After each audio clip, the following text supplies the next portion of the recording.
একজন যদি আইসা বলে ছবি ভালো লাগে নাই, তার টাকা জাজ মাল্টিমিডিয়া ফেরত দেবে, আমি গ্যারান্টি দিলাম। জাস্ট টিকিটটার পিছনে নাম এবং আপনার বিকাশটা আমার পাঠাতে দেবেন, আমরা টাকা সেন্ড করবো। এই ঈদের যদি সেরা ছবি না হয়, তাহলে আমি আর সিনেমা বানাবো না। ছবিটা না আমরা খুব আশাবাদী, গল্প, গান, মেকিং, বিএফএক্স, এআই সব কিছুর সংমিশ্রণে কাজী আনোয়ার হোসেন স্যারের অবদান, কাজী আনোয়ার হোসেন স্যারের সৃষ্টি, সব কিছু মিলে সব কিছুর ইয়েতে আমি মনে করতেছি এবং বিভিন্ন ছবির যে রিপোর্ট পাচ্ছি, আমি বিশ্বাস করি এবং আশা করি এই ঈদের সেরা ছবি হতে যাচ্ছে মাসুদ রানা। আমরা যা প্রত্যাশা করলাম তার চেয়ে ভালো পেয়েছি এবং দর্শকের ধন্যবাদ। আগামীকাল আসেন, ছবিটা দেখেন।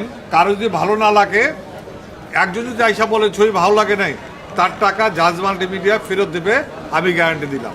আপনাকে বলতে হবে ছবি ভালো লাগে নাই বলে সেই টিকিটের পিছনে লিখবেন ভালো লাগে নাই, লিখে পাঠা দিলে আমরা টাকা ফেরত দেবো। ট্রেইলার শুধুমাত্র জাজের পেজে, অনলি জাজের পেজে 1 মিলিয়ন ভিউ পার করছে। যেহেতু গান এবং ট্রেলারটা এত হিট করছে, আমি খুব আনন্দিত, খুব ভালো লাগতেছে দর্শকের ভালো লাগার কারণে। কালকে হয়তো 20% গরু জবাই হবে, পরশু থেকে মানুষ আসা আরম্ভ করবে। আমি মনে করি পরশু থেকে অডিয়েন্স নর্মাল হয়ে যাবে এবং আজকে আমার যে সেল আছে সেটাই সন্তুষ্ট এবং আগামীকালের যে বুকিং সেটা আমার আশার চেয়ে বেশি হচ্ছে।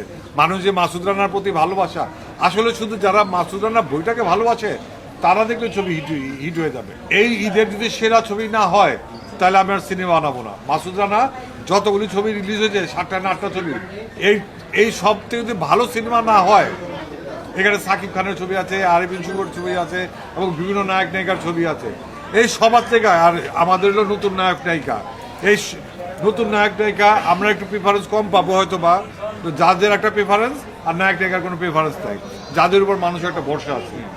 সেই ভরসার কারণে বলতেছি, এই ছবি যদি এই ঈদের সেরা ছবি না হয়, জাজ মাল্টিমিডিয়া আর কোনদিন সিনেমা বানাবে না এবং আমিও সিনেমা বানাবো না। গতকাল বলছি আমি ভালো ছবি, আর এখন ছবির সব রিপোর্ট পাওয়ার পর বলতেছি সেরা ছবি না। ব্যতিক্রম ধর্মী চ্যালেঞ্জ নেই, চ্যালেঞ্জ একটাই, যদি কারো কাছে ছবি খারাপ লাগবে, জাস্ট টিকিটটার পিছনে নাম এবং আপনার বিকাশটা আমার পাঠাতে দেবেন, আমরা টাকা সেন্ড করবো। যাদের বিরুদ্ধে কিছু লোক, যাদের সিনেমা আসলে অপপ্রচারণা কিছু চলবেই, চালাবেই, এই যারা এটা অপপ্রচার চালাইছে, এটা তারা আল্লাহর কাছে দায়ী থাকবে।